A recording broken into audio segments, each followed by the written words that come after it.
Fire is the terrible symbol of the Spanish Inquisition.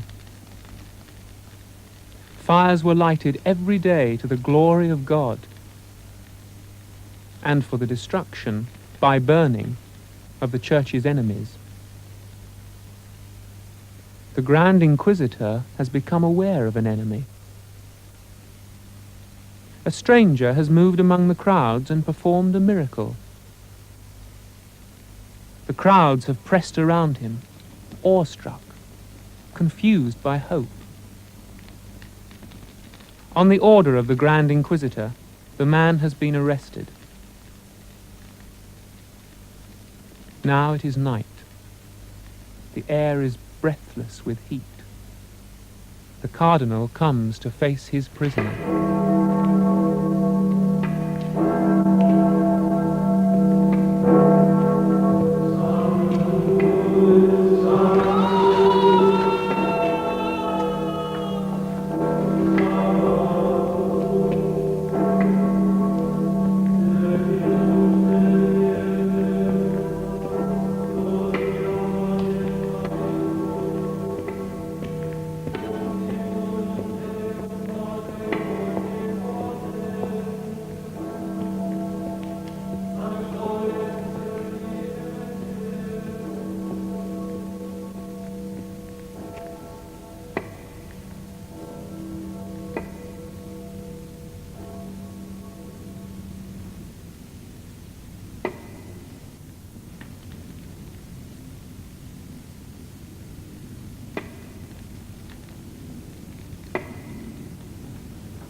You. Is it you? No, don't answer. Keep silence. Indeed, what could you say?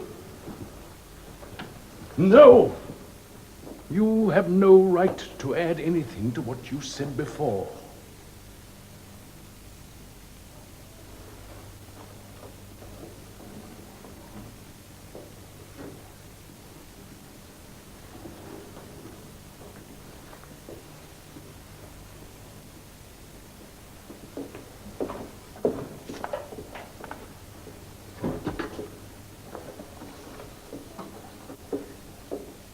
Why have you come to make trouble for us?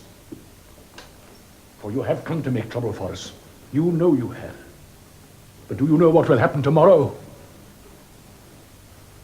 I don't know who you are, and I don't want to know whether it is indeed you or only a semblance. But tomorrow I shall condemn you and burn you as the worst of heretics. And that same crowd of people who today were kissing your feet, tomorrow at a single nod from me, will rush to pile up the faggots below your stake. Do you know that? Yes. Perhaps you do.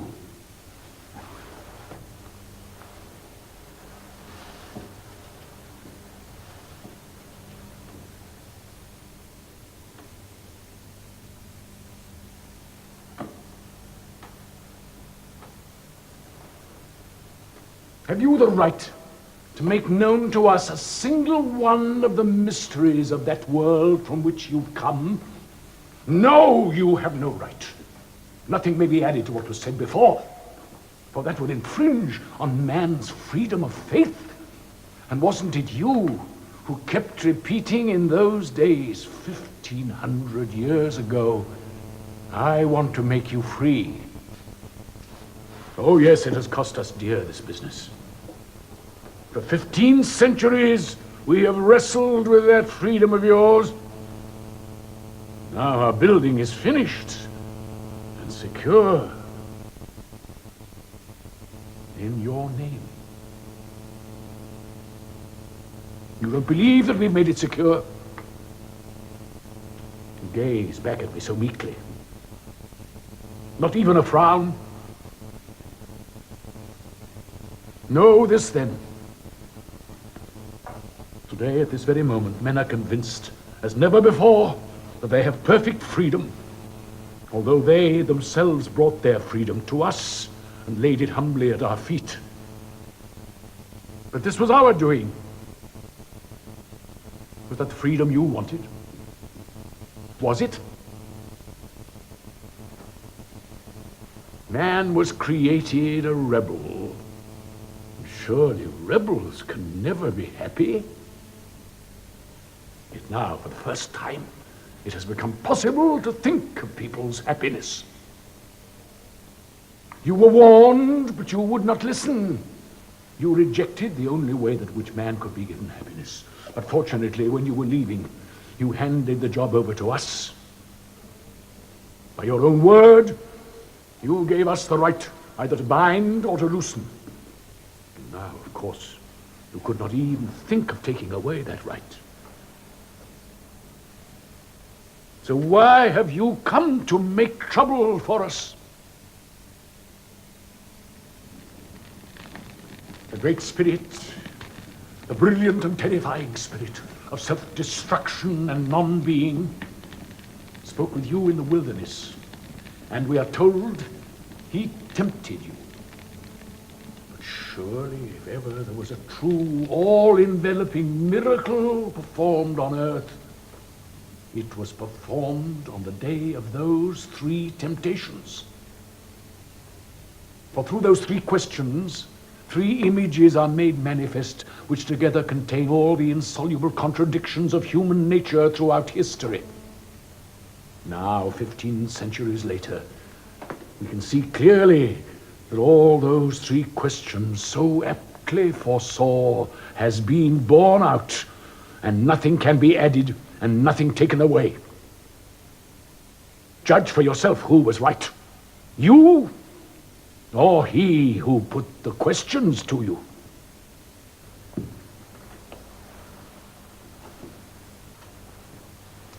Remember the first question. You want to go into the world, but you are going with empty hands, with only some promise of freedom, which men in their unruliness and simplicity cannot even put a meaning to, which they fear and dread, for nothing has ever been so unbearable to man as freedom. But now, if you were to take these stones lying about here in this wilderness and turn them into loaves of bread, mankind would follow you at once, grateful and obedient. You rejected that proposal. What kind of freedom is it, you reasoned, if obedience can be bought with loaves of bread? Man does not live by bread alone.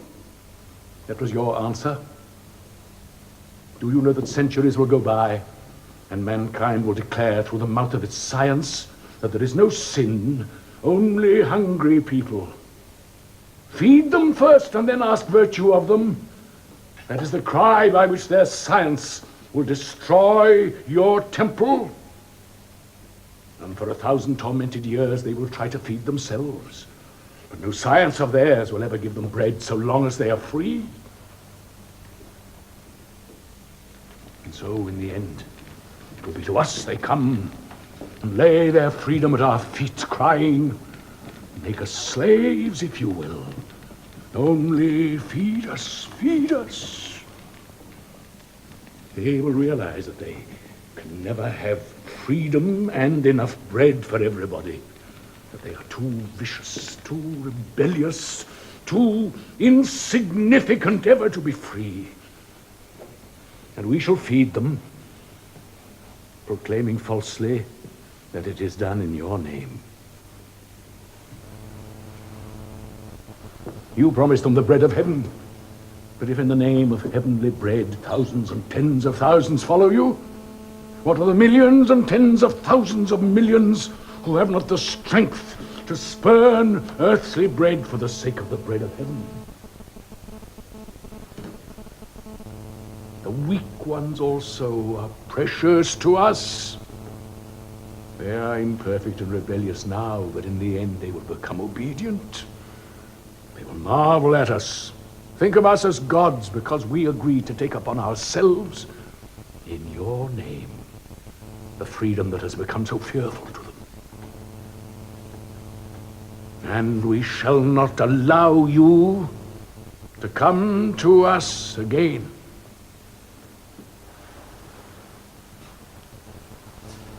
In that first question in the wilderness is contained the great secret of this human world. For man, once freed, has no more painfully urgent problem than to find something so utterly indisputable that all men will at once agree to bow down before it. For the sake of this community of devotion, men have destroyed each other with the sword. They have created their own gods and called out to one another, "Leave those gods of yours and come and bow down to ours, or else death to you and your gods." And so it will be to the end of time. You could not help knowing this fundamental secret of human nature, and yet you refused to accept what was offered you, the one absolute emblem of your power. This would have forced everybody to acknowledge you as the one indisputable object of worship. But in the name of freedom and heavenly bread, you rejected it.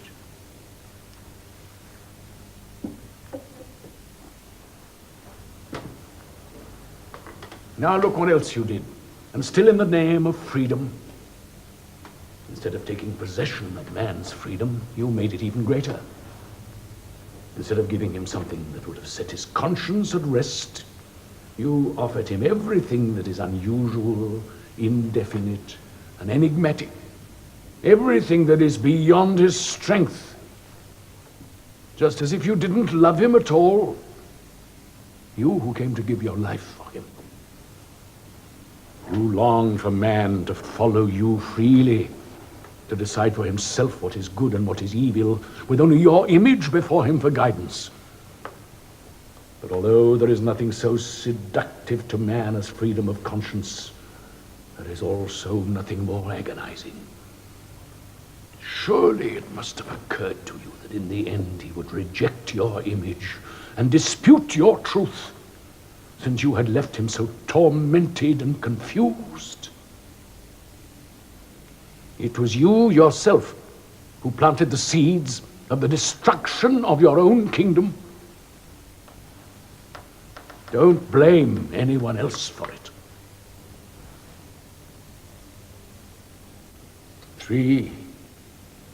There are three forces, three unique forces, able to conquer and hold captive forever the conscience of rebellious mankind: authority, miracle, mystery.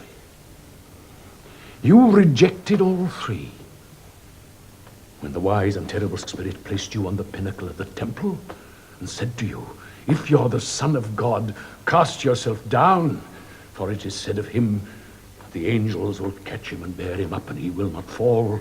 You listened and would not throw yourself down. Oh, of course, in that you acted proudly and magnificently, like a god. With this weak and rebellious race of men, are they gods? How could you possibly suppose that man would be strong enough to reject a miracle? And at the times of his most fearful and basic spiritual questionings, find himself left alone, with nothing but a free decision of the heart. Certainly, you knew that your action would be preserved in the books, would reach to the end of time. You hoped that man would remain with God, not needing miracles. But don't you know that the moment man rejects a miracle, he rejects God too? For it is not so much God that man seeks, but miracles. And since he is not able to exist without them, he will even create them for himself. Why, you would not even come down from the cross when they mocked at you, saying, "Come down if you're the Son of God, and we'll believe in you." No, you longed for man's freely given love. You refused to enslave him with a miracle. You judged men too highly. Of course, they must always be captives, even though they were created rebels. You would have shown your love for them better if you had demanded less of them, for then their burden would have been lighter.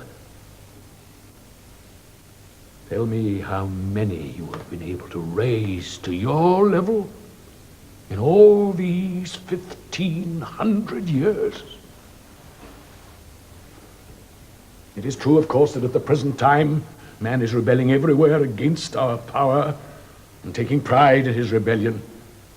But that is of no importance. It is the rebellion of school children against their teacher. The thrill of it will pass, and they will have to pay dearly for it. They will cry out in their despair, "He who created us rebels must have meant to mock us." They will say this knowing it to be blasphemy, which human nature cannot bear, and their blasphemy will make them even more unhappy. So, after all that you suffered for the sake of their freedom, they have found for themselves nothing but unhappiness and confusion.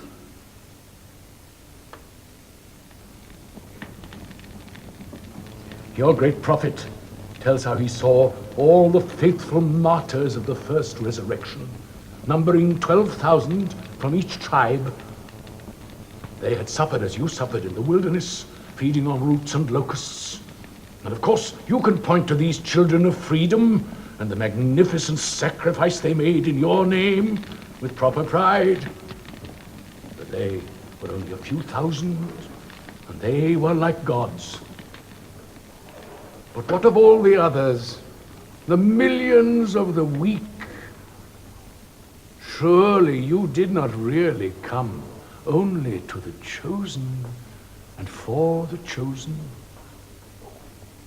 If you did, and here is a mystery which we do not understand, and if it is a mystery, then we had the right to preach a mystery, telling the millions that it is not their freely given love which is important, but the mystery itself, which they must obey blindly, setting their consciences aside.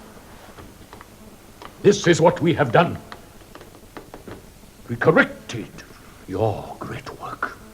We founded it on authority, miracle, mystery, and the millions rejoiced that the terrible gift which had brought them so much torment was at last lifted from their hearts. Why have you come back now to trouble us? And why do you gaze at me so silently with those pale eyes of yours?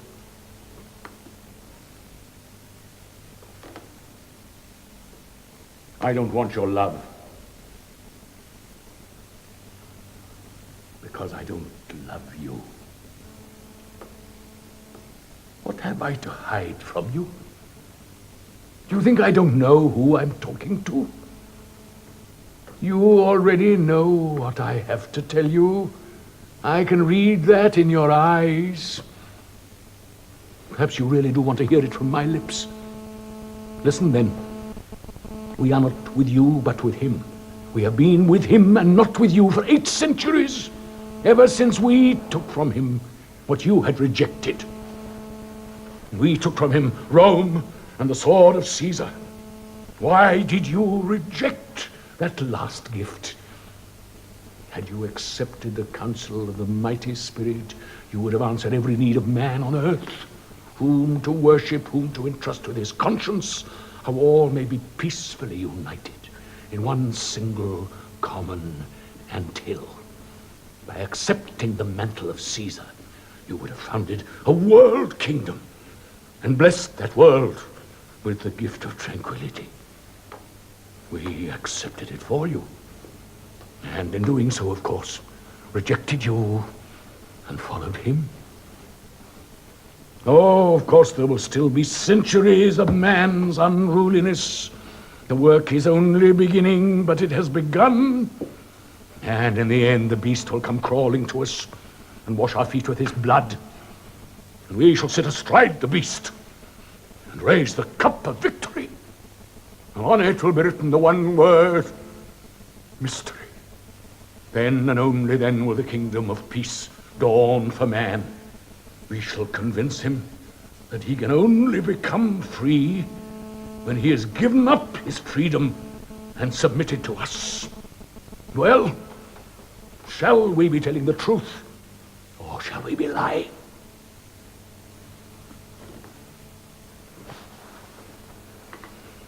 Men will see that we are right. They will remember into what a labyrinth of bewilderment and confusion they were brought by freedom and science. They will find shelter beneath our wings, huddled up together like baby chicks under a mother bird. We shall make them work, but they will have their hours of leisure too. And of course we shall allow them to sin, telling them that if it is done with our permission, every sin will be redeemed, for we shall take their punishments upon ourselves. They will bring us the most agonizing secrets of their consciences, and they will accept our solutions with joy,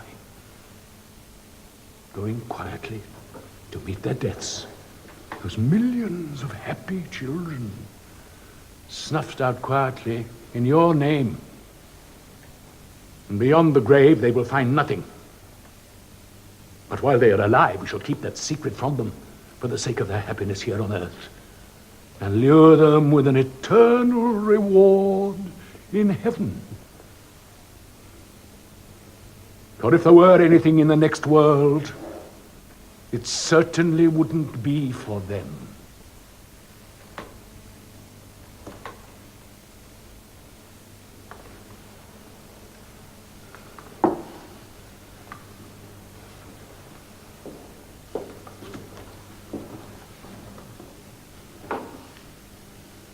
It is prophesied that you will come again with your elect and that you will conquer.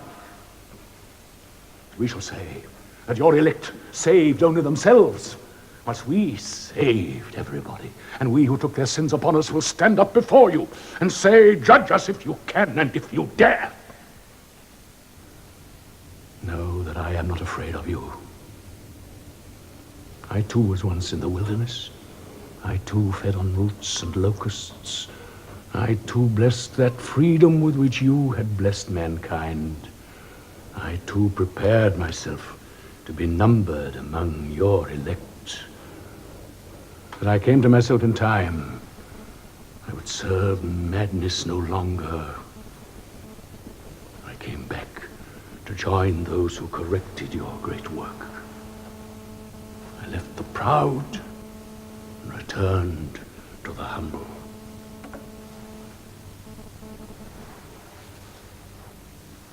What I have told you will happen. Our kingdom will be built, and in your name.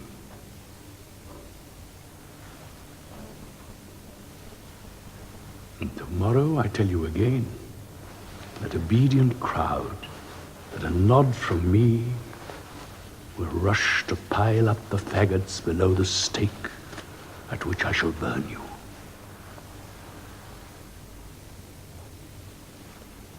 And if ever anyone deserved our fires, it is you. Tomorrow I shall burn you.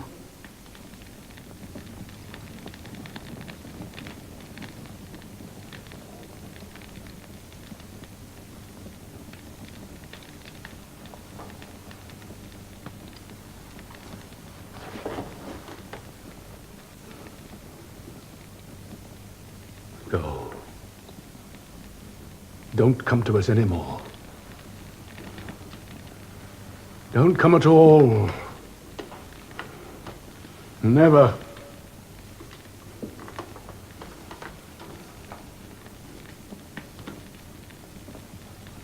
Never.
Now here's a program for students taking the second level inquiry course. Its title